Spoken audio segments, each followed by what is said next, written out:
وإذا القبور بعثرت علمت نفس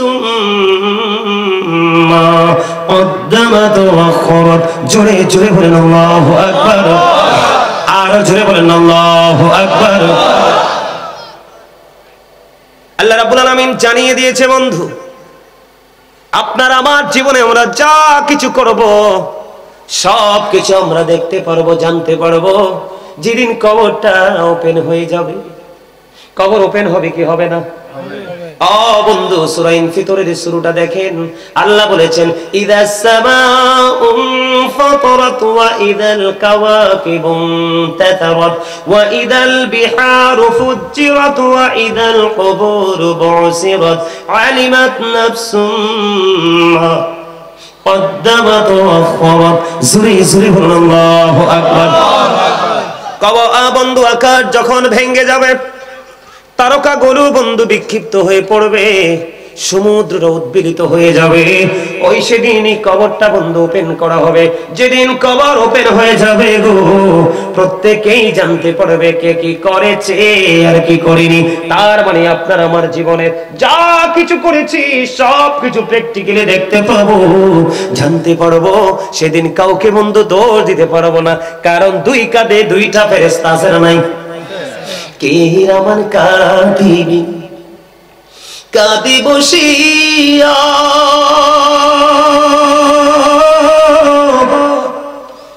সকল কর্ম লিখিতেছি হুকুমনিয়া, আল্লাহর হুকুমনিয়া।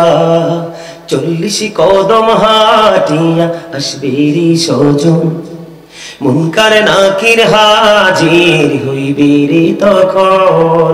ঘুমটা খুলিয়া সওয়াল করিবেন তখন, 40 কদম হাঁটিয়া আসবে রে সজন। আসবে কি আসবে না সেই দিন? আল্লাহ বলেছেন কবরটা ওপেনিং হয়ে গেলে আপনার আমার জীবনে কে কি করেছি সব কিছু প্রকাশ হয়ে যাবে। আর হাদিস শরীফের দিকে বন্ধু নজর দিয়ে দেখলাম, আল্লাহর হাবিব জানিয়ে দিয়েছেন আল কবরু রাউজাতুম মির রিয়াদিল জান্নাতি ওয়া হুফরাতুম মিন হুফারিন নার। আল্লাহর হাবিব তিনি জানিয়ে দিয়েছেন বন্ধু, কবরটা জান্নাতের একটা বাগান হবে রে, জাহান্নামের একটা গর্ত হবে। আপনার আমার জীবনে কবরকে কোন রূপে দেখতে চাই? কথা বলেন না, কোন রূপে? জান্নাতের বাগান দেখতে চাই। তাহলে আপনি যিনি জান্নাত বানাইছে, যিনি আমাদের জন্য অবর্ণনীয় সুখের জায়গা জান্নাত বরাদ্দ করে রেখেছে, ওই জায়গাটাতে যেতে হলে ওই মালিকের অর্ডার মতো চলতে হবে কি হবে না? কথা বলেন না কেন? এখন যদি চলতে হয়, আল্লাহ রাব্বুল আলামিন পবিত্র কালামে হাকিম, আবার আমি ওই সূরায় ফিরে যাই। সূরা ফিতরের মধ্যে 30 পারা আল্লাহ বলেছেন ফি আই সূরাতিন মা শাআ রাক্কাবা। আল্লাহ রাব্বুল আলামিন বলে দিয়েছে, আল্লাহ আমাদেরকে আল্লাহর মন মতো করে বানাইছে। আল্লাহ ক্রিয়েটেড দা মাইন্ড, আল্লাহর মন মতো করে আমাদেরকে বন্ধু সৃষ্টি করেছে, বানিয়েছে। একবার বুকে হাত দিয়ে বলেন, আল্লাহ রাব্বুল আলামিন আমাদেরকে আল্লাহর মন মতো করে বানাইছে। আমরা কি আল্লাহর মন মতো করে চলেছি কিনা? মন মতো পথে চলি নাই। কেমনে চলি নাই আমি সেটা আপনাদের সামনে আরেকটু পরে বন্ধু ব্যাখ্যা করব। আগে আমি আপনাদেরকে কবরের জীবনটা একটুখানি বন্ধু ঘুরে আসবো, ছোট্ট করে বন্ধু একটু আমি রাউন্ড দিয়ে আসবো আপনাদেরকে নিয়ে। যাবেন নি আমার সঙ্গে? যেদিন এই দেহ থেকে আত্মাটা পার হয়ে যাবে, বের হয়ে যাওয়ার পরে আপনার ঠিকানা হবে বন্ধু কবর। এটা আপনার বাড়ির আঙ্গিনায় হতে পারে, অথবা একটু দূরে হতে পারে, অথবা পুকুর পাড়ে হতে পারে, না হয় পাহাড়ের চূড়ায় হতে পারে, অথবা গ্রামের কোনো গণকবরস্থানে হতে পারে আপনার কবর। বন্ধু এখান থেকে আমেরিকার খবর পাওয়া যায়, আমেরিকা থেকে বাংলাদেশের খবর পাওয়া যায়, কিন্তু 3.5 হাত মাটির ঘরের খবর পাওয়া যায় না। পৃথিবীর মানুষ কেমন করে বললে তোমরা বুঝবা গো? বন্ধু এতটা ভয়ঙ্কর হবে। পরকালের কথা চিন্তা করে মা আয়েশা কান্দে। আমার নবীজি প্রশ্ন করলেন, আয়েশা রে তুমি কান্দো কেন? ইয়া রাসূলুল্লাহ, ইয়া হাবিবাল্লাহ, নবী গো, কান্নার কারণ হলো গো ওই হাসরের ময়দানে নারী পুরুষ কি উলঙ্গ অবস্থায় থাকবে। নবীজি বললেন, হ্যাঁ তারা উলঙ্গ অবস্থায় থাকবে। ইয়া রাসূলুল্লাহ, কেউ কি কারো দিকে নজর দিবে না? আমার নবী বললেন, না না আয়েশা রে, কেউ কারো দিকে নজর দিতে পারবে না। কেন রে? এটা অত্যন্ত ভয়ঙ্কর হবে সেই দিনটা। কম্পনটা অত্যন্ত ভয়ঙ্কর হবে। ইন্না জালজালাতাস সাআতি শাইউন আযীম। জোরে জোরে বলুন আল্লাহু আকবার। কিয়ামতের দিনের কম্পন অত্যন্ত ভয়ঙ্কর। আল্লাহ রাব্বুল আলামিন বলেছে, যখন আপনি কবরে যাবেন ওপারে আপনার জীবন শুরু হয়ে যাবে বন্ধু। আল্লাহ রাব্বুল আলামিন বলেছে, বান্দা সাবধান হয়ে এসো, ইন্না বাতশা রাব্বিকা লাশাদীদ। আল্লাহ বলেছেন, the seizing of Allah is difficult. আল্লাহর ধরা, আল্লাহর পাকড়া বড় কঠিন, আল্লাহর ধরা বড় শক্ত ধরা। হুজুর, আল্লাহকে শুধু ধরেই ক্ষান্ত হয়ে যাবে না, না। আল্লাহ রাব্বুল আলামিন বলেছেন, ইন্নাল্লাহা সারিউল হিসাব। Allah is quick to take account. Allah হিসাব গ্রহণে অত্যন্ত তৎপর। আমার কথাগুলো আপনারা খেয়াল করেননি? আমার কথাগুলো কি আপনাদের কাছে খারাপ লাগে নাকি ভালো লাগে? ও বন্ধু, আল্লাহ বলেছে আল্লাহর বান্দাকে শক্ত করে ধরবে, ধরাটা খুবই কঠিন হবে, হিসাবটাও নিবি চুকিয়ে চুকিয়ে। ও বন্ধু, সেদিন যদি তুমি বিপদে পড়ে যাও, এখন এই যুগের মানুষ আমি দেখতে পাই রে, ম্যাক্সিমাম মানুষ বন্ধু বিপদে পড়ে আছে। ম্যাক্সিমাম মানুষ, যদিও তারা এটা বুঝতে পারে না, পৃথিবীর কিছু সময় তারা মনে করতেছে খুবই সুখে আছে, তারা খুবই দুঃখের মধ্যে আছে রে। তার কারণ হলো, আমার দিকে তাকান, অত্যন্ত ভয়ঙ্কর হবে বন্ধু বিপদগ্রস্ত মানুষের জন্য। আল্লাহ বলেছে, এই পৃথিবীর বুকে তুমি বিপদে পড়লে সাহায্যকারী পাও, অসুস্থ হলে ডাক্তার খুঁজে পাও, কিন্তু পারে তোমারটা হবে বড় ভয়ঙ্কর। আল্লাহ বলেছেন, লা ইয়ামুতু people will not die that day। সেদিন মানুষ বন্ধু মরতে পারবে না। আল্লাহ বলেছেন, ফিহা ওয়ালা ইয়াহইয়া। people will not be able to live that day। সেদিন মানুষ বাঁচতেও পারবে না। আল্লাহ বলেছেন, ওমা human হাবিয়িবিন। people will not be able to escape that day। সেদিন মানুষ সেখান থেকে পালাইতেও পারবে না। মানুষ সেদিন বাঁচতেও পারবে না, মরতেও পারবে না, পালাইতেও পারবে না। বন্ধু, পাপীদের জন্য খাবার বরাদ্দ আছে। কি আছে? দোজখীদের জন্য, পাপীদের জন্য খাবার বরাদ্দ আছে। এই খাবারটার নাম হলো বন্ধু তিনাতুল খাবার। ইয়া রাসূলুল্লাহ, ইয়া হাবিবাল্লাহ, নবী গো, এই তিনাতুল খাবারটা কি গো? আমার নবীজি জানিয়ে দিয়েছেন, এই তিনাতুল খাবারটা হলো আরেকটা জাহান্নামের নিংড়ানো রক্তপুঁজ। নাউজুবিল্লাহ বলেন না? আরে আরো জোরে বলেন না, নাউজুবিল্লাহ। রক্তপুঁজ কি মানুষ খেতে পারে? এটা কোনোদিন সম্ভব? খেতে হবে বন্ধু। পানির তৃষ্ণা লাগবে, পানির জন্য পাগল পারা হয়ে যাবে। হাদিস শরীফের মধ্যে এসেছে, পানি বরাদ্দ দেওয়া হবে।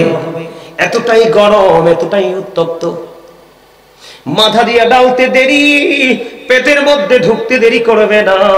আর পেটের মধ্যে ঢোকার পরে সবকিছু বন্ধু নরম করে লিকুইড করে বের করে দিবে। ও বন্ধু, ওই যে বলেছি, বাঁচতেও পারবো না, মরতেও পারবো না, পালাইতেও পারবো না। এত কষ্ট, এত দুঃখ, এত যন্ত্রণা কে হবে সেদিন? আপনার আমার সঙ্গী, আপনার আমার সঙ্গী বন্ধু সেদিন কেউ হবে না। আমরা না মেনেছি বন্ধু আল্লাহর হুকুম, না ধারণ করেছি, না লালন করেছি আল্লাহর হাবিবের আদর্শ। আমরা নবীকে দেখতে পাইনি। আলেম ওলামারা, যুগে যুগে আলেমরা আপনাকে আমাকে ইনস্ট্রাকশন দিয়েছে বন্ধু, আমরা তাদেরকেও মানতে পারিনি। বরং এখন আলেমরা সত্য কথা বললে মসজিদের মিম্বার থেকে নামাই দেয়। আছে না নাই? এই ইদানিং বন্ধু অনেক খতিব সাহেবের চাকরি চলে গেছে হক কথা বলার কারণে। এটা হলো বন্ধু দুনিয়ার মানুষের জন্য বড় অভিশাপ। আপনাদেরকে আমি যদি বন্ধু আরেকটু বলি বিপজ্জনক কথা, জাহান্নামীদেরকে আল্লাহ রাব্বুল আলামিন একবারে কম আযাব যদি বলে, আগুনের এক জোড়া জুতা বন্ধু বানিয়ে দেওয়া হবে, পরিয়ে দেওয়া হবে। এক জোড়া আগুনের জুতা পরিয়ে দেওয়া হবে। মাথার মগজটা গোস্তের পাতিলের চাইতে ভয়ঙ্কর রূপে উতরাইতে থাকবে। কে হবে সেদিন তোমার বন্ধু? কে করবে সেদিন তোমার সুপারিশ? কোরআন শরীফের 19 পারা সূরা শুআরা 88 89 নম্বর আয়াত খুলে দেখেন, আল্লাহ রাব্বুল আলামিন বলে দিয়েছেন, ইয়াউমা লা ইয়ানফাউ মালু ওয়ালা বানুন ইল্লা মান আতাল্লাহা বিকলবিন সালিম। বন্ধু, উপরে আপনার ধন সম্পদ সন্তান সন্ততি কোনো কাজে আসবে না, তবে যিনি সুস্থ অন্তর নিয়ে যাবে সে ব্যতীত। সুবহানাল্লাহ বলেন না। যিনি সুস্থ হয়ে যাবে, কি হয়ে যাবে? কি হয়ে যাবে? সুস্থতা নিয়ে। সুস্থতা মানে হলো ঈমান আমল। আপনারা বলেন, আজকের এই কিছু সময় 11টা বাজে মাত্র, মোবাইল নিয়ে যখন মানুষ বসে, রাত শেষ হয়ে যায় বন্ধু, ঘুম আসে না। মসজিদে গেলে দেখবেন, মাহফিলে গেলে দেখবেন, কোরআনের জলসায় গেলে, মাহফিল হলে, কোরআন তেলাওয়াতের সময় হলে দেখবেন অনেক মসজিদে রমজান মাসে লম্বা কেরাত পড়তে পারে না, পারে না, বিরক্ত লাগে। কিন্তু গান বাদ্যযন্ত্র নৃত্য যখন হয় তখন কোনো বিরক্তি আসে না। এটাই হলো আমাদের জন্য কিয়ামতের আলামত। সহ্য করবেন কেমন করে? আল্লাহর হাবিব জানিয়ে দিয়েছেন, জাহান্নামের আগুনটাকে 1000 বছর তাপ দেওয়া হয়েছে, রং হয়ে গেল আগুনের লাল। আল্লাহ কই এই আগুনে হবে না, আরো 1000 বছর তাপ দিল, রং হয়ে গেল সাদা। আরো 1000 বছর তাপ দেওয়া হয়েছে, আগুনের রং হয়ে গেল বন্ধু কালো। এক এক করে 3000 বছর আগুনটাকে উত্তপ্ত করে ওই পাপী মানুষের জন্য বরাদ্দ করে রেখেছে। ওই কঠিন বেড়াজাল থেকে মানুষ বাঁচতেও পারবে না, মরতেও পারবে না, পালাইতেও বন্ধু পারবে না। কি হবে সেদিন? কি করবে মানুষ সেদিন? মানুষের উপায় কি রে? মানুষ কোন উপায় খুঁজে পাবে না বন্ধু। এই জন্য আমি আপনাদেরকে একটুখানি বলেছি, আল্লাহ ধরবে খুবই শক্তভাবে, হিসাব নেবে শক্তভাবে।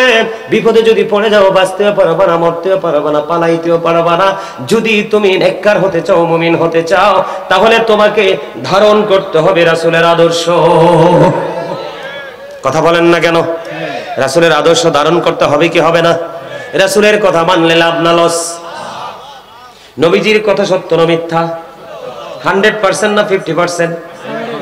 100% সত্য যদি মনে করেন, তাহলে আমি আপনাদেরকে বলবো, আজকের শুধু নয়, যখন যে জায়গায় মাহফিল হবে, উলামায়ে কেরামদের জবান থেকে পবিত্র কথা শুনবেন, একটু একটু করে জীবনের মধ্যে পরিবর্তন আনবেন। আপনি রাত এবং দিন যেই কোনো সময় আপনি আমল করেন, যেই কোনো সময় পৃথিবীর কাজ নিয়ে আপনি ব্যস্ত থাকেন, কিন্তু বন্ধু এই দুনিয়ার বুকে আপনি একটুখানি করে করে আমল করতে হবে, না হয় আপনার কবর থেকে পুরো জীবনটা বিপন্ন হয়ে যাবে। আমি কেন বলি আপনাদেরকে নবীজির জীবন, নবীর আদর্শকে লালন করতে হবে বন্ধু। আপনি আমি কোরআন বুঝেছি নবীজির মাধ্যমে, হাদিস বুঝেছি নবীজির মাধ্যমে, জীবনকে কিভাবে গঠন করতে হবে সেটাও আমরা শিখেছি আপনার আমার প্রাণের নবীজির মাধ্যমে। ঠিক কিনা বলেন? আরো জোরে। ডক্টর আহমদ পেয়ারা বাগদাদি পীর সাহেব কেবলা, যিনি বোস্টন ইউনিভার্সিটির লেকচারার ছিলেন, উনি বলে দিয়েছেন বন্ধু, of all the great religious personalities of all prophet, Muhammad রাসূলুল্লাহ সাল্লাল্লাহু আলাইহি সাল্লাম ওয়াজ দ্য মোস্ট সাকসেসফুল। জোরে জোরে বলেন সুবহানাল্লাহ।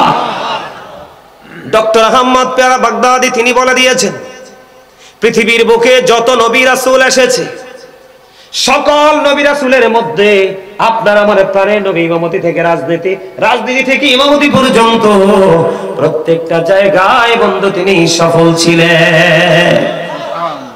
আমেরিকার গবেষক মাইকেল এইচ হার্ড তিনি 100 জন প্রভাবশালীর তালিকা করলেন।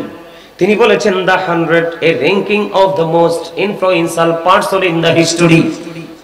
100 জন প্রভাবশালীর তালিকা করেছেন।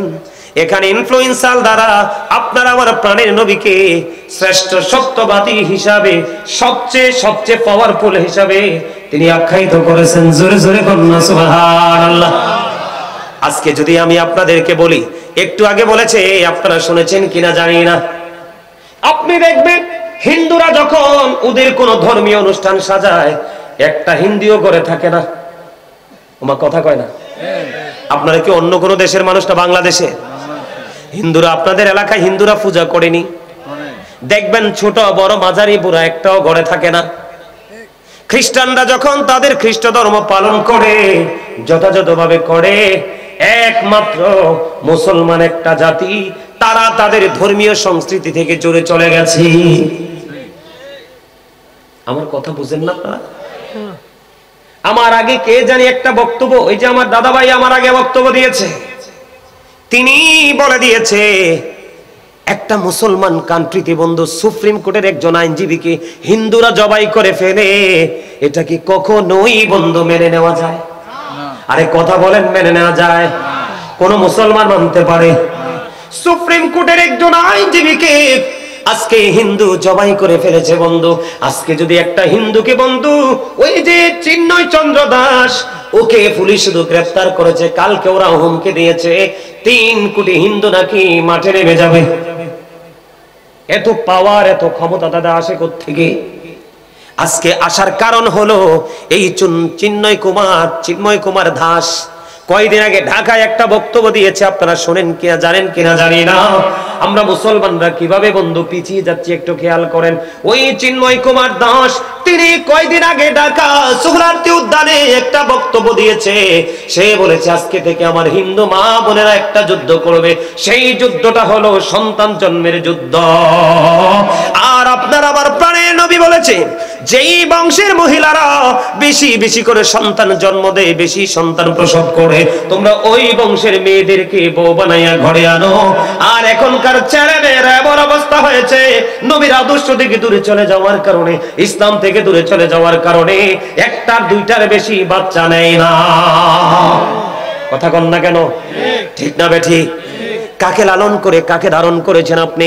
আপনি ধারণ করেছেন, আমার দিকে তাকান, বাংলার ইমানদার মা বোনেরা তারা নামাজ পড়ে পাতলা জামা পরে। আমার নবীজি বলেছেন যেই মহিলা জামা পরার পরেও তার অঙ্গ দেখা যায়, সেই নারীটা উলঙ্গ। নারী জোরে জোরে কন্যা নাউজুবিল্লাহ। আপনার লজ্জাস্থান শরীর ঢাকার জন্য পোশাক দিয়েছে, আপনি পোশাক পরার পরও শরীর দেখা যায়। এই যে কৌশল, এটা ঢুকাইছে বেঈমানেরা। কথা বোঝেন? আমার ওয়াজ বুঝে নেবেন বন্ধু। আমার কাছে মনে হয় আমাদের কুমিল্লার মানুষ আপনাদের পছন্দ না। পছন্দ তো কথা বলেন না কেন? এগুলো বাস্তব কথা কিনা? আপনারা হয়তো ওইভাবে চিন্তা করেন না। আজকে আমি এখন আপনাদেরকে দেখাবো, আপনাদের এই বগুড়া বন্ধু রজাকপুর পূর্বপাড়ার অসংখ্য যুবকের পরনে জিন্স প্যান্ট আছে না নাই? ওই যে কন্যায় আমার ইয়াং ম্যানরা বসেছে, জিন্স প্যান্ট সবটি পড়ছে। এখন যদি বলি ইউ স্ট্যান্ড আপ, দাঁড়াও দাঁড়াও, প্যান্টটা একটু দেখাও, আমি দেখবো তার ম্যাক্সিমাম যুবকের প্যান্টটা, জিন্স প্যান্টটা নাভির নিচে। বেঈমানদের অপকৌশল আমি আপনাদেরকে বোঝাচ্ছি, খেয়াল করবেন গভীরভাবে বন্ধু। আপনারা সারা জীবন সরেছেন শুধু নারীরা পর্দা করবেন, না না, নারী শুধু পর্দা করবে না, পুরুষের জন্য পর্দা ফরজ। এর যুবকের দল, আমার দিকে তাকাও, তোমরা আমার দিকে তাকাও, হাসছো না বন্ধু। এটা অত্যন্ত গুরুত্বপূর্ণ একটা মেসেজ, তোমরা জেনে রাখো। কোরআন থেকে আমি বলছি, হাদিস না। হাদিস বললে দাদা ভাই হয়তো অনেকে বলে গায়ে পড়বে, তো বলবে এটা জাল হাদিস কইছে, কিন্তু কোরআন বললে জাল বলার কোনো সুযোগ নাই। বন্ধুরি আমার, ইমানদার পুরুষের জন্য আল্লাহ 3টা পোশাক দিছে। কয়টা? তোমরা বেশি করে শোনো, কারণ তোমরাই বেশি বেঈমানকে লালন করো। কারণ মাথার চুল কাটার স্টাইল ইহুদি স্টাইল, দাড়ি রাখার স্টাইল ইহুদিদের স্টাইল। তোমরা কেন বোঝো না দাড়ি রাখা নবীর সুন্নাহ?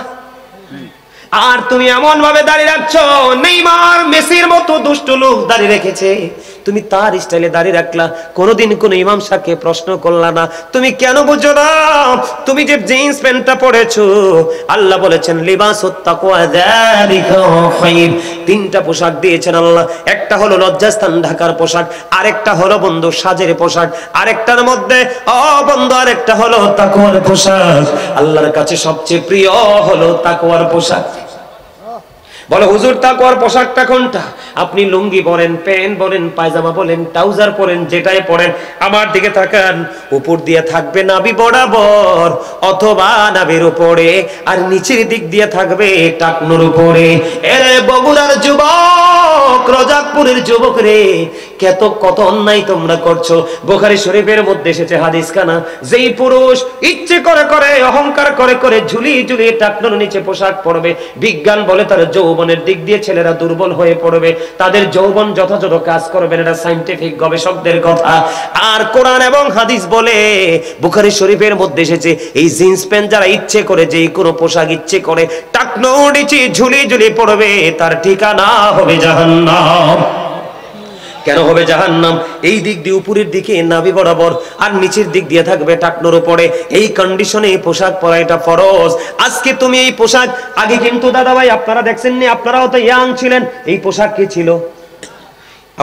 আপনারা কিছু মনে করবেন না, লজ্জা নয় বন্ধু, জানতে হবে।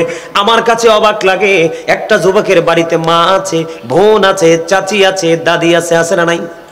সেই জিন্স প্যান্টটা পরার পরে তার নাভির নিচের অঙ্গ দেখা যায় না। মসজিদে যখন রুকু দেয়, জিন্স প্যান্টটা পইরা রুকু দেয়, পিছনের কাতার থেকে আরেকজন তার লজ্জাস্থানটা দেখতে পায়। কথা কন না কেন? এই ক্ষেত্রে যদি আমি একটা কথা বলে ওয়াজ করব নাকি আপনাদেরকে একটার পর একটা মেসেজ দিব বুঝে উঠতে পারতেছি না, কারণ আপনাদের মানসিকতা আমি এখনোই বুঝতে পারি নাই।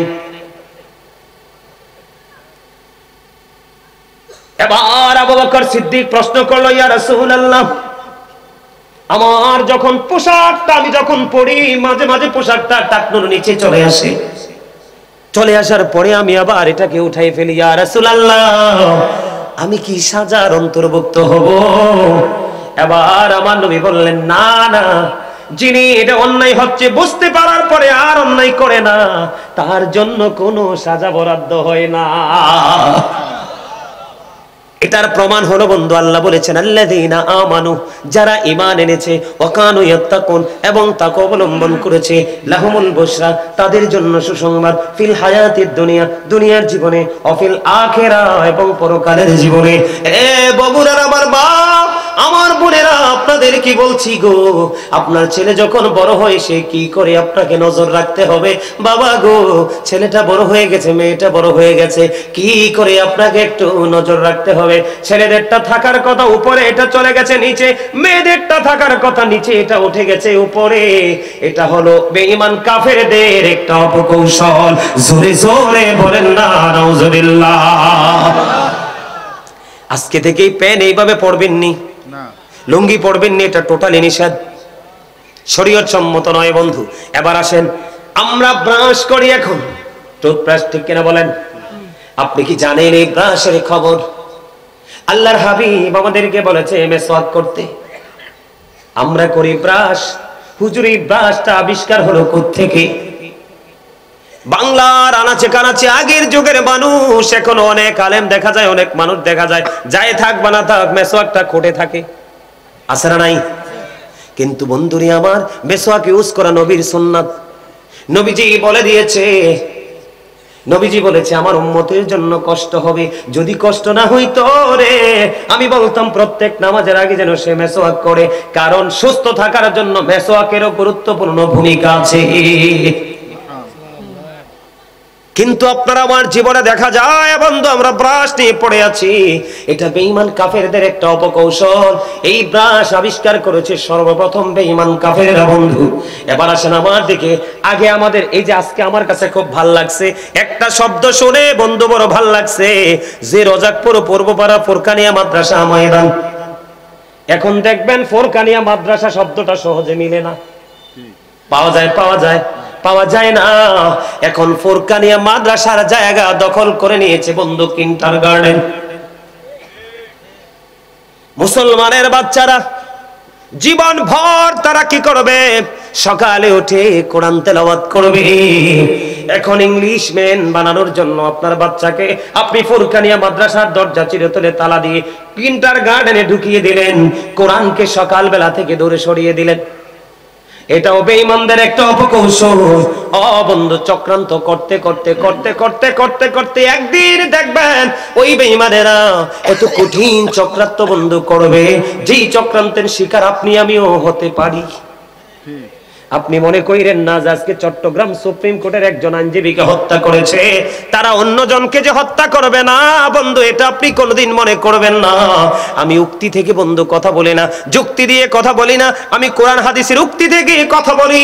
আল্লাহ রাব্বুল আলামিন পবিত্র কালামে হাকিমে তিনি বন্ধু জানিয়ে দিয়েছেন, ইন্নাল কাফিরিনা কানু লাকুম আদুওয়াম মুবিনা। আল্লাহ রাব্বুল আলামিন বলেছেন, the heretics are the eternal enemy of the believers. ঈমানদারদের প্রকাশ্য শত্রু হলো বেঈমানেরা। আর আজকে আমরা সেই বেঈমানের আদর্শকে লালন করছি। কথা বলেন না কেন? সমাজের মধ্যে গান বাদ্যযন্ত্র আছে না নাই? আরো জোরে বলেন আছে না নাই? বিয়ের মতো একটা পবিত্র কাজ, এই পবিত্র কাজের মধ্যে পর্যন্ত গান বাদ্যযন্ত্র হয়, হয় কি হয় না? আমি আপনাদেরকে বলে দেই, বন্ধু, আমি আপনাদেরকে বলে দিই, আল্লাহর হাবিব বলে দিয়েছেন কিয়ামতের আগে পৃথিবীর বুকে গান বাদ্যযন্ত্র বেড়ে যাবে। এটা হলো কিয়ামতের আলামত। রাসূল বললেন কিয়ামতের পূর্বক্ষণে এক শ্রেণীর মানুষ দেখা যাবে, তাদের চেহারাটা বিকৃত হয়ে যাবে, মাটির মধ্যে তাদেরকে গ্রথিতকরণ করা হবে। ইয়া রাসূলুল্লাহ, তারা কি তাওহীদ মানবে না? তারা কি রিসালাত মানবে না? রাসূল বলেছেন ওয়াইয়াসুমুন ওয়াইয়াহুজ্জুন ওয়াইয়ুসাল্লুন, তারা নামাজ পড়বে, তারা হজ করবে, তারা রোজা রাখবে। ইয়া রাসূলুল্লাহ, তারপরেও কি তাদের এই সাজাটা বহাল থাকবে? আমার নবীজি বলেছেন তারপরেও তাদের এই সাজা বহাল থাকবে, কারণ তারা লা ইলাহা ইল্লাল্লাহ মানবে, মুহাম্মদুর রাসূলুল্লাহ সাল্লাল্লাহু আলাইহি সাল্লাম কেও মানবে, তারা নামাজও পড়বে, তারা রোজাও রাখবে, তারা হজও করবে। ইয়া রাসূলুল্লাহ, তারপরেও কি সাজাটা বহাল থাকবে? নবীজি বললেন হ্যাঁ, সেই সাজাটা বহাল থাকবে। ও নবী, কেন গো? তারা বন্ধু মদের আসর বসাবে, গান বাদ্যযন্ত্র নিয়ে তারা মেতে থাকবে। আপনাদেরকে আমি আজকে বলি, আমাদের সমাজের মধ্যে জুয়া আছে না নাই? এটা বিধর্মীদের সংস্কৃতি। কথা কয় না ওমা? কথা কয় না? এটা কার কাজ? বিধর্মীদের কাজ, বেঈমান কাফেরদের কাজ। জুয়া খেলা আছে না নাই? এটা বেঈমানের কাজ। মদ খাওয়া আছে না নাই? বন্ধুরে আমার, আল্লাহর কোরআনের ভাষা, আমার নিজের কথা না। আল্লাহ কোরআনে বলেছেন ইন্নামাল খামরু ওয়াল মাইসিরু ওয়াল আনসাবু ওয়াল আজলামু রিজসুম মিন আমালিশ শাইতান। আল্লাহ রাব্বুল আলামিন জানিয়ে দিয়েছেন মদ, জুয়া, মূর্তি, ভাগ্য গণনা এগুলো ঘৃণ বস্তু, শয়তানের কাজ। আমি আগে বলেছি শয়তান আপনার আমার চিরশত্রু, বলেছে কে? এখন আপনার আমার সমাজে গান বাদ্যযন্ত্র আছে কিনা? আপনারা আমার দিকে খেয়াল করেন। আল্লাহর হাবিব বলেছেন নামাজও পড়বে, রোজাও রাখবে, হজও করবে, আল্লাহকে মানবে, রাসূলকে মানবে, তারপরেও তাদের এই সাজাটা বহাল থাকবে। আল্লাহ রাসূল আরো বলে দিয়েছেন মাটির মধ্যে পানি দিলে যেমনি ফসল জন্ম হয়, ঠিক তেমনি ভাবে গান থেকে মানুষের মনের করে নোংরামি সৃষ্টি হয়। নাউজুবিল্লাহ বলেন না? বন্ধুরে আমার, গানের আসরে যাওয়া পাপ, কান লাগাইয়া গান শোনা ফাসিকি। আর গান শোনার পরে যদি বলে কই হি ভেরি ফ্যান্টাস্টিক, তখন যদি বন্ধু হয়ে যাবে এটা কুফরি। গানের আসরে যায়, মনে রাখবেন, গান বাদ্যযন্ত্র মিউজিকের আসরে যায় পাপীরা, কান লাগাইয়া গান শুনে ফাসিকরা। গান শোনার পরে যদি বলে কয় ফ্যান্টাস্টিক, মজা হয়েছে, আল্লাহর হাবিব জানিয়ে দিয়েছেন গান শোনার পরে কেউ যদি কয় খুব সুন্দর মজা পাইছি, সে যেন কুফরি করে ফেললো। জোরে জোরে বলেন না নাউজুবিল্লাহ। আজকে বাংলাদেশে ইহুদিদের সংস্কৃতি কায়েম হচ্ছে। আপনারা আমার দিকে তাকান, কয়দিন আগে দেখলাম এক বাবার 5টা সন্তান, 5টাই বন্ধু অফিসার, কিন্তু বাবা মার ঠিকানা বৃদ্ধাশ্রম। এইটা আসছে পশ্চিমা দেশ থেকে। কথা কয় না কেন? এটা কোত্থেকে এসছে? আপনারা জানেন কিনা জানি না বন্ধু, ইহুদিদের সংস্কৃতি সন্তান বড় হওয়ার পরে বাবা মা শাসন করতে পারে না। যদি বাবা মা কোনো সন্তানকে আঘাত করে তাকে পানিশমেন্ট নিতে হয়। অথচ বন্ধু, গবেষক কোরআন হাদিস বলতেছে paradise of the child under the feet of the mother, মায়ের পায়ের নিচে সন্তানের জান্নাত। আর আমরা সন্তান হিসেবে আমাদের মান্য করা হলো we should Obi our parents, আমাদের প্রত্যেকের উচিত হলো পিতামাতাকে মান্য করা, ঠিক কিনা বলেন? আর পিতামাতার দায়িত্ব হলো every parent should take care their children very carefully. প্রত্যেকটা পিতামাতার উচিত সন্তানের দায়িত্ব যত্ন সহকারে পালন করা। আজকে পশ্চিমা সংস্কৃতির মধ্যে বাবা মা তার দায়িত্ব পালন করবে সন্তানের, এটা নাই, কেড়ে নিয়েছে। সন্তান বাবা মাকে আদর করে বুকে জড়িয়ে রাখবে, বন্ধু, সেটাও তারা কেড়ে নিয়েছে শুধুমাত্র পৃথিবীর একটু লালসা দিয়ে। জোরে জোরে কন্যা নাউজুবিল্লাহ। আমার কথাগুলো আপনারা বুঝতেছেন নি? বন্ধু, এই যে বললাম গান বাদ্যযন্ত্র, মদ খাওয়া, হযরতে ইমাম আযম আবু হানিফা রাহমাতুল্লাহি আলাইহি তিনি বলেছেন তোমরা যদি কোনো মানুষকে দেখো মদ পান করতে, তোমরা তাকে 80টা ডোরা মারো। কেন গো? কারণ হলো মদ পান করার পরে তার মস্তিষ্কটা কি হয়ে যায়? বিকৃত হয়ে যায়, সেন্সলেস হয়ে যায়, বিবেক কাজ করে না, তখনই সে সামাজিক অনৈতিক কাজে লিপ্ত হয়। আজকে তাদের দেশের সংস্কৃতি। আমার একজন ভক্ত, বুঝছেন, আমার কাছের মানুষ, কয়দিন আগে বন্ধু আমেরিকাতে গিয়েছিলেন তিনি অন্য দেশে, ওখান থেকে তিনি কৌশলে আমেরিকা ঢুকেছে। ঢোকার পরে তিনি আমাকে বললেন ফোন দিয়ে, হুজুর কি এক জগতে আসলাম, মনে হয় বাংলাদেশ যেন চির শান্তির দেশ। সুবহানাল্লাহ বলেন না? ভাল লাগছে না আপনাদের কাছে? হ্যাঁ, বলে কেন গো? কয় বাংলাদেশ হলো হুজুর চির শান্তির দেশ। কেন রে? কয় ওই দেশে কেউ কাউকে আঘাত করে না, কেউ কাউকে কোনো কাজের জন্য বাধ্য করে না। এই দেশে যত কাজই করেন হালাল কাজ অবশ্যই আছে, সবাই যে হারাম করে তা না, তবে ম্যাক্সিমাম মানুষই তার ভালো কাজের পাশাপাশি মদটাও বিক্রি করা লাগে। নাউজুবিল্লাহ বলেন না? এটা হলো বন্ধু বেঈমান কাফেরদের অপকৌশল।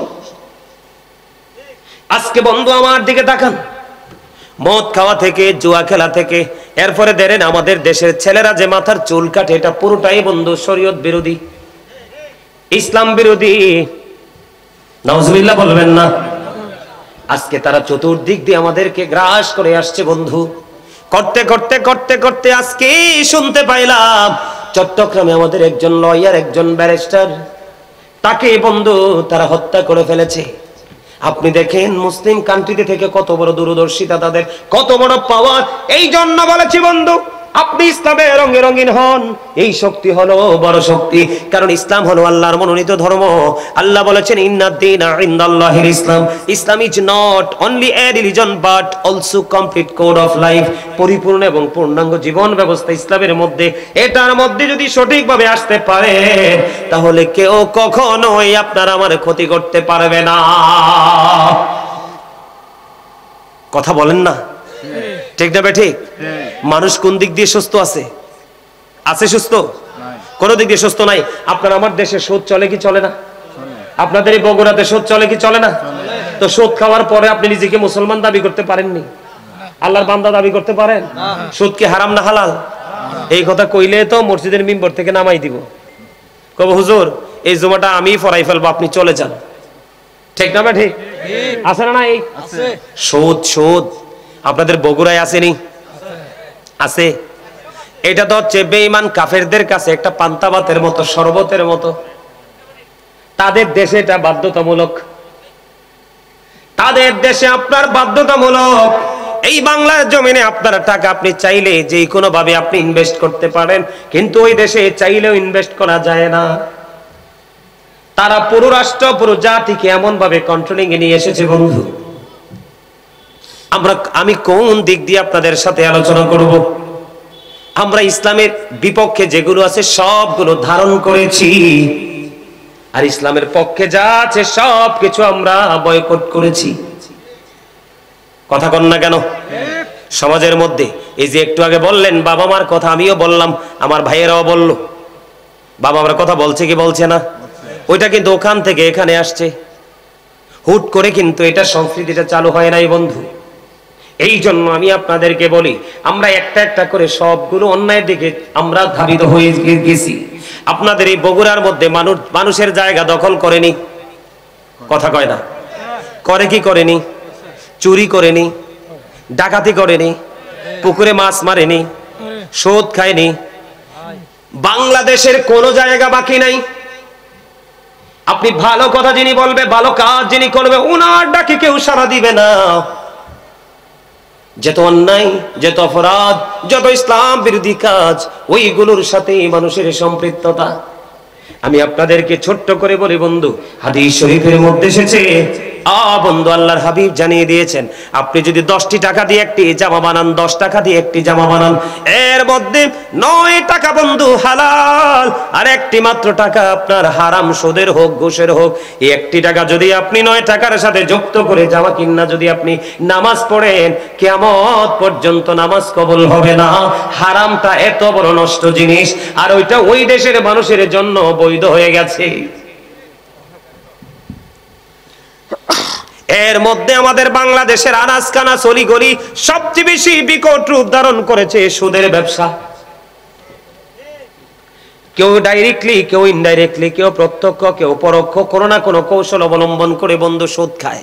লা তুকবালু সালাতুম বিগাইরি তুহুর ওয়ালা সাদাকাতুম মিন গুলুল। পবিত্রতা ছাড়া ইবাদত কবুল হয় না, হালাল টাকা ছাড়া দানও কবুল হয় না। জোরে জোরে বলেন আল্লাহু আকবার। আমি আপনাদেরকে দুটো এক্সাম্পল দিব বন্ধু, আমার দিকে তাকান। আল্লাহর হাবিব যে মেরাজে গেছে আমরা সবাই তো সেটা জানি।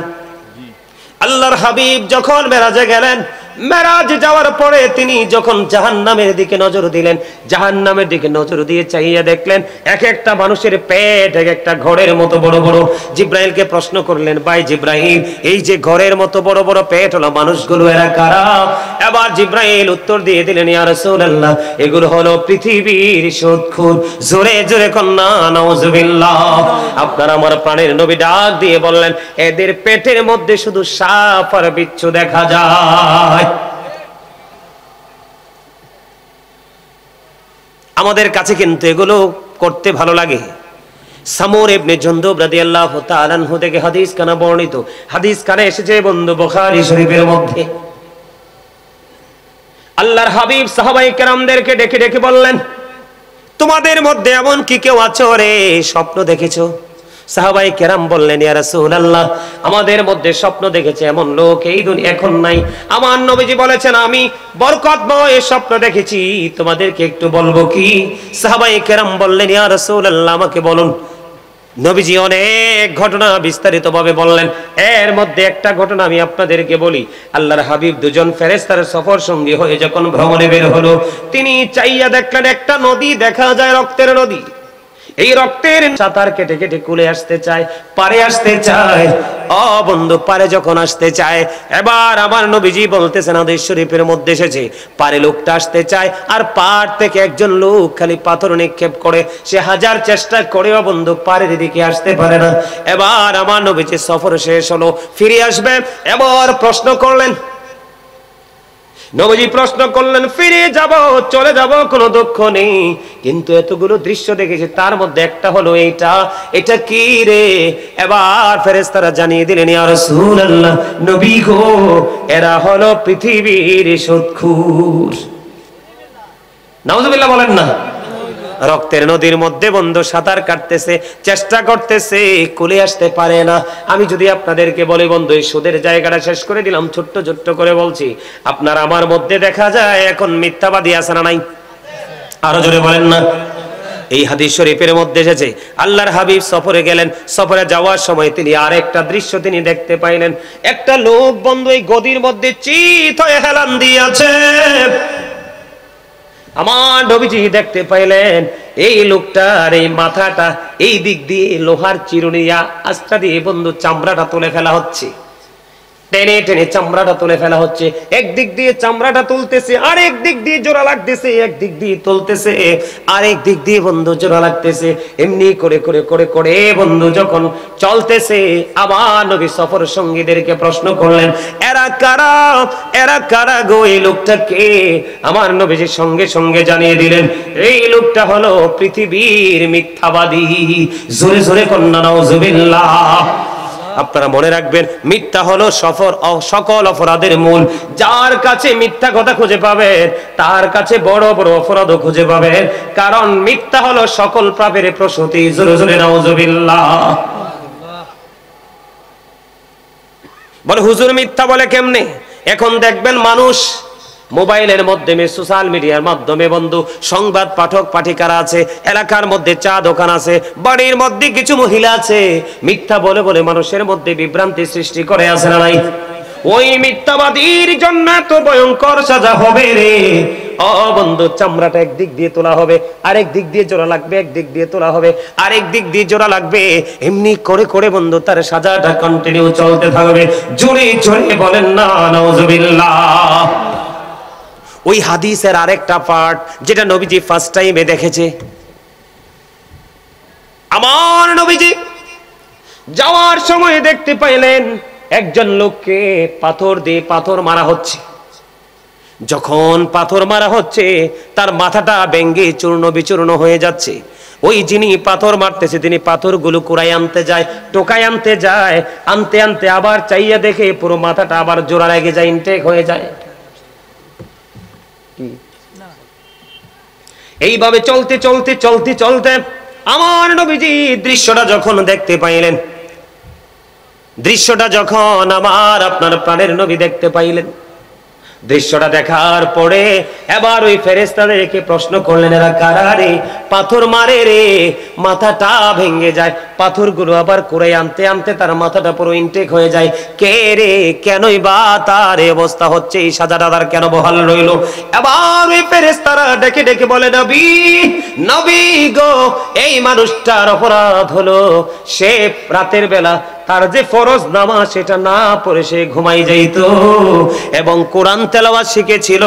কোরআন তেলাওয়াত না করতে করতে সে কোরআনটা ভুলে গেছে।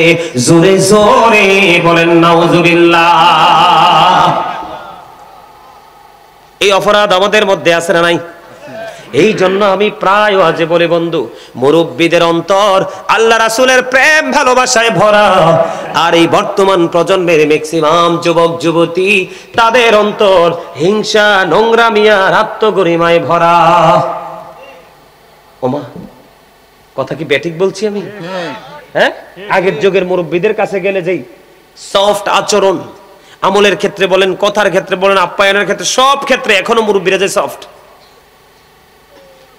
এই জিনিসটা কিন্তু আমাদের দেশ থেকে উঠে যাচ্ছে, মুসলমানের কাছ থেকে উঠে যাচ্ছে। কেন? ওই যে রাসূলের আদর্শকে আমি কি করতে পারিনি, ধারণ করতে পারিনি। আল্লাহ রাব্বুল আলামিন, আল্লাহর হাবিব, তাদের আচরণ অত্যন্ত মধুর, অত্যন্ত মিষ্টি। আমাদের সমাজের মধ্যে জিনা ব্যভিচার আছে না নাই? কথা বলেন। ওই হাদিস শরীফের আরেকটা অংশ, আপনার আমার প্রাণের নবী ওই ফেরেশতাদের সঙ্গে সফরে বের হয়ে গেল।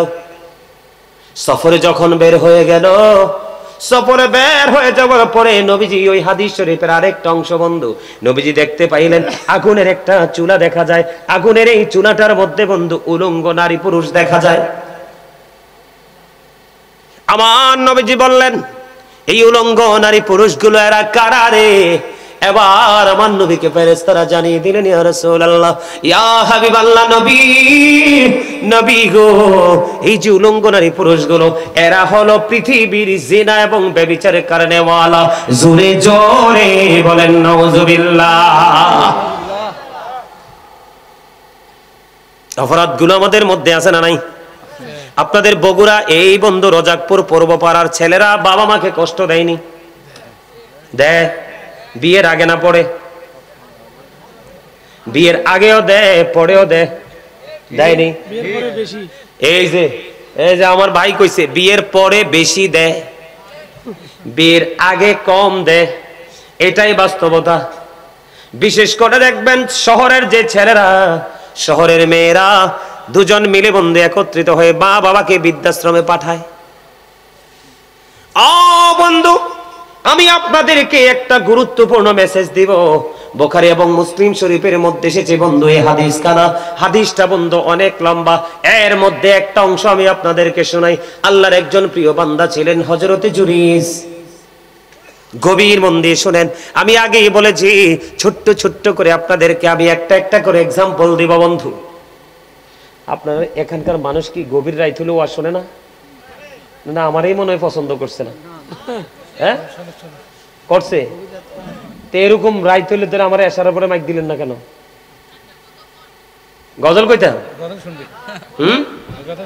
ও আমার মা নাই, আমার বাবা নাই, দয়াল রে দয়াল, আমার কি মা ডাকার সাদ নাই রে, আমার কি বাবা ডাকার সাদ নাই রে। ও আমার মা নাই, আমার বাবা নাই, দয়াল রে দয়াল, আমার কি মা ডাকার সাদ নাই রে। ঘরে যাইয়া সবাই দেখে মা জননীর মুখ, বাবা যখন মাথায় হাত দে ভুলে যাই সব দুঃখ। আমার মা নাই, আমার বাবা নাই, দয়াল রে দয়াল, আমার কি মা ডাকার সাদ নাই রে। শয়নে স্বপনে শয়নে স্বপনে শুধু মা তোমার কথা মনে হয়, কতদিন দেখি না তোমায়, ভুলে কি গেছো আমায়, ভুলে কি গেছো আমায়। আমার ভুবন জুড়ে শুধু দুঃখ জ্বালা, কে আর পরাবে আমায় সুখের সীমানা। আমার ভুবন জুড়ে শুধু দুঃখ জ্বালা, কে আর পরাবে আমায় সুখের সীমানা। কপালে কে দেবে আর কাজলে রুটি, তুমি জেনে ধরায়, শয়নে স্বপনে শুধু মা তোমার কথা মনে হয়। মারহাবা, আর জোরে বলেন না মারহাবা, আর একটু মহব্বতে বলবো, আর একটু ওয়াজ করবো, শুনবেন সবাই? না সবাই না, ওই দেন, ওই যায়, এটি রাজি না। আলহামদুলিল্লাহ বলেন। আসলে শেষ ভালো যার। মনে রাখবেন সব সময়, যখন তোমার কেউ ছিল না তখন ছিলাম আমি, এখন তোমার সব হয়েছে পর হয়েছি আমি। যখন তোমার কেউ রবে না রব শুধু আমি, আমার কাছে আসতে হবে মনে রেখো তুমি। তোরা চাসনি কিছু, তোরা চাসনি কিছু কারো কাছে খোদার বদল ছাড়া, অন্যের ওপর ভরসা ছেড়ে নিজের পায়ে দাঁড়া। বুঝেন নাই কথা? ব্যাখ্যা করতে গেলে অনেক সময় লাগবে। আবার আমি বন্ধু যেই যে সমস্যাগুলো একবারে প্র্যাকটিক্যালি আপনাদেরকে একটু একটু করে ধরে ধরতে চাই, আপনারা সারা জীবন বন্ধু বাবা মা নিয়ে আলোচনা শোনেন, আজকে একটুখানি আমি আলোচনা করব, বেশি না। আল্লাহর প্রিয় বান্দা হযরত জুরিস এত বেশি আল্লাহওয়ালা, আল্লাহর পাগল ছিল। সে মানুষের সাথে সম্মিলিত হয়ে ইবাদত করত না, নির্জনে চলে গেল আল্লাহর গোলামি করার জন্য। বন্ধু তিনি মাটি দিয়ে একটা হুজরা বানাইলেন, লোকালয় থেকে অনেক দূরে চলে গেল। হাদিস শরীফের হাদিস শরীফের মধ্যে এসেছে, লোকালয় থেকে অনেক দূরে গিয়ে বন্ধু মাটির একটা হুজরা বানাইলো। ওই হুজরার মধ্যে বসে বসে সে নামাজ পড়ে। একদিন হযরত জুরিস নামাজরত অবস্থায়, এমন সময় তিনি নামাজের নিয়ত করে ফেললেন, নামাজ শুরু করে দিলেন। ঠিক এই মুহূর্তে হুজরার বাইরে গিয়ে মা ডাকে, বাবা জুরিস তুমি কোথায় গো? আমি মা এসেছি তোমার সাথে একটুখানি দেখা করবো। জুরিস মনে মনে চিন্তা করে, মনিব আমি তো নামাজ দাঁড়িয়ে গেছি, নামাজ অলরেডি শুরু করে দিয়েছি, আমি কি নামাজ চালিয়ে যাব নাকি আমার মার সাথে আমি দেখা করব? খেয়াল করবেন তিনি শেষ পর্যন্ত মায়ের সাথে দেখা করলেন না, তিনি নামাজ বন্ধ শেষ করলেন। নামাজ শেষ করার পরে বাইরে এসে চাইয়ে দেখে মা নাই, মা চলে গেছে। আজকের দিন চলে গেল, দ্বিতীয় দিন আবার বন্ধ শুরু হলো। দ্বিতীয় দিনে আবার বন্ধু মা আসলো। এই দিনও বন্ধু জুরিস নামাজরত অবস্থায়, আজকেও জুরিস নামাজরত অবস্থায়। মায়ের ওজন বোঝানোর জন্য বলছি, জুরিস যখন নামাজরত অবস্থায় মা বাহির থেকে ডাকে, বাবা বাবা গো তোমাকে আমি মা ডাকছি, আমার ডাকে সাড়া দাও। আজকেও জুরিস নামাজরত অবস্থায় ডেকে ডেকে বলে, মালিক আমি আজকেও তো নামাজরত অবস্থায়, আমি কি শুধু নামাজ চালিয়ে যাব নাকি মা ডাকে সাড়া দিব? হযরত জুরিস তিনি মায়ের ডাকে সাড়া দিলেন না, না দিয়ে তিনি নামাজ চালিয়ে গেলেন। নামাজ শেষ করার পরে বাইরে এসে দেখে মা নাই। এক এক করে বন্ধু 2 দিন চলে গেল। তৃতীয় দিন আবার মা ওই জুরিজের হুজরার কাছে এসে ডাকে, বাবা জুরিস তুমি কোথায় গো? আমি মা এসেছি, আমার ডাকে সাড়া দাও। কিন্তু আজকেও তো জুরিস নামাজরত অবস্থায়। ডেকে ডেকে বলে, বাবা বাবা গো মা এসেছি, কিন্তু জুরিস তো নামাজরত অবস্থায়। আজকেও জুরিস মায়ের সাথে দেখা দিল না। একদিন, 2 দিন, 3 দিন চলে গেল বন্ধু। তৃতীয় দিন যখন ছেলেটা মাকে দেখতে পাইল, মা যখন ছেলেকে দেখতে পাইল না, ডাকলো, ডাকে সাড়া পাইল না। 1, 2, 3 দিন ডাকার পরে তৃতীয় দিন যাওয়ার সময় বলে, আল্লাহ, আমি একে একে 3 দিন করে ছেলেটার সাথে দেখা করতে আসলাম, 3 দিন পার হয়ে গেল, ছেলেটা দেখা দিল না। তাকে বেশ্যা মহিলার মুখ না দেখাইয়া তুমি মরণ দিও না। জোরে জোরে বলেন না নাউজুবিল্লাহ।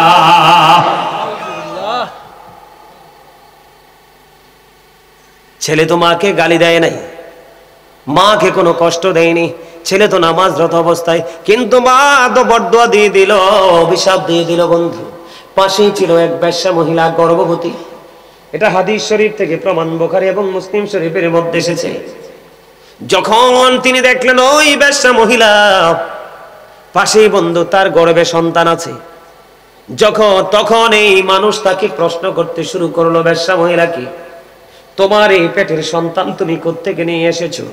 এবার ওই বেশ্যা মহিলা একটা ডাক দিয়ে বললেন, আমি সন্তান এনেছি ওই জুরিজ থেকে। আসলে জুরিজ এটার কিছুই জানে না। কৌশল কোনটা? মায়ের অভিশাপ। এবার বন্ধু বেশ্যা মহিলার সন্তান প্রসব করে ফেললো। সন্তান প্রসব করার পরে বন্ধু, সন্তান প্রসব করার পরে মানুষ প্রশ্ন করতে শুরু করলো, তোর এই বাচ্চা কোত্থেকে নিয়ে এসেছো? এবার ওই বেশ্যা মহিলা ডেকে ডেকে বলে, গো, এই সন্তান আমি এনেছি জুরিজ থেকে। আসলে জুরিজ কি কিছু জানে? জুরিজ তো কিছু জানে না। এবার বন্ধু আপনারা দেখেন, আপনাদের বগুড়া এটা হয় কি হয় না জানি না, কিন্তু আমাদের কুমিল্লাতে আমি দেখেছি বন্ধু, চোর চুরি করলে দোষ হয় না বন্ধু, সন্ত্রাসী কর্মকাণ্ড করলে কোনো দোষ হয় না, কিন্তু ইমাম সাহেব ছোট্ট একটা অন্যায় করলে এটা মানুষ সহ্য করে না। আছে না নাই? নামাজি ফরেজগার আল্লাহওয়ালা মানুষের ত্রুটি কখনোই সাধারণ মানুষ মেনে নেয় না। ঠিক তেমন হয়েছিল জুরিজের জামানায়। তখন তৎকালীন সময়ে মানুষগুলো কি করলো, জুরিজকে মারার জন্য চলে আসলো বন্ধু। তার ওই হুজরাটা ভেঙে ফেললো, তাকে বন্ধু প্রহার করতে শুরু করলো, টেনে হেসড়ে তার হুজরা থেকে বের করে নিও। জুরিজ বারবার প্রশ্ন করে, কি আমার অন্যায়, কি আমার অপরাধ, আমি কি করেছি? কই তুমি অবৈধভাবে বেশ্যা মহিলার গর্ভে সন্তান দিয়েছ, কোথায় সেই সন্তান? জুরিজ বললেন, সন্তানটাকে আমার কাছে নিয়ে এসো। এবার জুরিজ কি করলেন, ওযু বানাইয়া নামাজ পড়লেন 2 রাকাত। নামাজ শেষ করে ডাক দিয়ে বললেন, ওই বাচ্চাটা কোথায়, আমার সামনে নিয়ে আসো। বাচ্চাটাকে যখন সামনে নিয়ে আসা হলো, ওই বাচ্চাটার পেটটার উপর হযরত জুরিজের হাতটা, পবিত্র হাতটা রেখে রাখার পর একটা ডাক দিয়ে বললেন, বাবু, তুমি বলে দাও তোমার বাবাকে। এবার এই ছোট্ট মাসুম বাচ্চার জবান খুলে গেল। ওই ছোট্ট মাসুম বাচ্চা বন্ধু জবান খুলে ইশারা করে আঙ্গুল দিয়ে দেখিয়ে দিল, ওই রাখাল আমার বাবা। আওয়াজ করে বলেন না আল্লাহু আকবার। আমি আপনাদেরকে বুঝাইতে চেয়েছি এই জিনিসটা, যেই বাচ্চা, মাসুম বাচ্চা, মাত্র নবজাত শিশু দুনিয়ার বুকে এসেছে, ওই বাচ্চার পেটের উপর হাত দিয়ে প্রশ্ন করার পরে যদি ছোট্ট ছেলের জবান খুলে যায়, আল্লাহ যদি ওই হাতের বরকতে ছোট্ট ছেলের জবান খুলে দেয়, তাহলে জুরিজের মর্যাদা আছে না নাই? পাওয়ার আছে না নাই? নামাজ যত অবস্থায় তার দাম আছে না নাই? কিন্তু তারপরেও মা যখন দরখাস্ত করে দিল আল্লাহর কাছে, নেগেটিভ দরখাস্ত, আমার এই সন্তান এক এক করে 3 দিন পর্যন্ত আসলাম দেখার জন্য, আমার এই সন্তান আমাকে দেখা দিল না রে, তাকে বেশ্যা মহিলার মুখ না দেখাইয়া মরণ দিও না। আপনি দেখেন বেশ্যা মহিলার সাথে তার কলঙ্ক জড়িয়ে গেছে। এতে বোঝা যায়, ও বগুড়া রজাকপুর পূর্ব পাড়ার মানুষ, এতে বোঝা যায় রে মায়ের মর্যাদা বন্ধু অসম্ভব। ঠিক কিনা বলেন? এটা কল্পনা করা যায় না। ও বন্ধু, মায়ের মর্যাদা, বাবার মর্যাদার সীমানা কত দূর, এটাকে অস্বীকার করা যায় না। মায়ের চেহারার দিকে একটা বার তুমি নজর দিবে, একটা হজের সওয়াব। ইয়া রাসূলুল্লাহ, দৈনিক যদি 100 বার তাকাই গো, তাহলে 100 হজের সওয়াব। এবার যদি আমি বাবার কথা বলি, আমাদের দেশে বাবারাও কিন্তু অনেক লাঞ্ছিত, অপমানিত। ঠিক কিনা বলেন?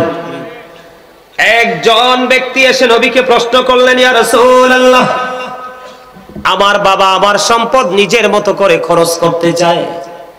আমার নবীজি জানিয়ে দিলেন, শুধু তুমি না, শুধু তোমার সম্পদ না, তুমি নিজেও তোমার বাবার সম্পদ। বাবা তোমাকে যেমনি তেমনি তোমাকে কি করতে পারবে, কাজে লাগাইতে পারবে। বাবাকে কিছু তুমি বলতে পারবা না। যে সন্তানটা বাবার অবাধ্য হয়ে যায়, এটা আল্লাহর অবাধ্য হয়ে যায়। মা বাবার অবাধ্য সন্তান কখনোই দুনিয়ার বুকে আর মুখ দেখে না, এবং হাসরে প্রশ্নই আসে না। এই সমস্যা আমাদের দেশে আছে না নাই? সম্মানিত উপস্থিতি, আমি আপনাদেরকে বিনীতভাবে অনুরোধ করব, আমি অনেকগুলো কথা বলেছি, এই কথাগুলোর আওতা থেকে আমাদেরকে বের হয়ে আসতে হবে। ওইদিকে তাকান, বেশি বেশি করে মুসলমানকে দেখা মাত্রই সালাম দিয়ে দিবেন। কি দিয়ে দিবেন? সামাজিক সম্প্রীতি, একটা বন্ধনে আবদ্ধ হওয়ার জন্য গুরুত্বপূর্ণ ভূমিকা রাখে কিন্তু সালাম। দেখা মাত্রই সালাম দিয়ে দিবেন। কোন মানুষ যখন ইন্তেকাল করে, কি করে? তার জানাজায় শরীক হবেন। কেউ যদি অসুস্থ হয়, তাকে দেখতে যাবেন।